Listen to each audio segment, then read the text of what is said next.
Praise the lord. ప్రస్తుత కాలంలో చాలా మంది దైవజనుల కన్ను స్థిరపడిన సంఘాల మీదే ఉంది గాని నశించిపోయిన ఆత్మల మీద లేకుండా పోయింది.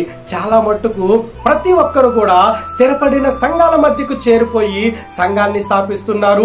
నా బలం ఇంత, నా బలగం ఇంత అని చెప్పుకుంటున్నారు. దానివల్ల కొంచెము కూడా మనకి ఉపయోగం లేదు.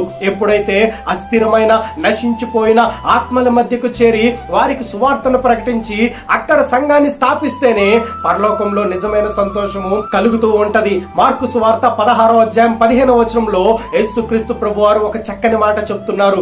మీరు సర్వలోకమునకు వెళ్లి సర్వ సృష్టికి సువార్తను ప్రకటించుడి అని. ఇప్పటికైనా మనం మారకపోతే గనక అస్థిరమైన నశించిపోయిన ఆత్మల దగ్గరికి వెళ్లి వారిని రక్షించి ప్రభు అయిన యేసుక్రీస్తు నామములో వారిని దేవునిలోనికి నడిపిద్దాం. వారి ద్వారా అనేక మందిని ప్రభు వద్దకు నడిపిద్దాం. దేవుడు మనకు తోడుగా ఉండి సదా మనల్ని కాపాడు.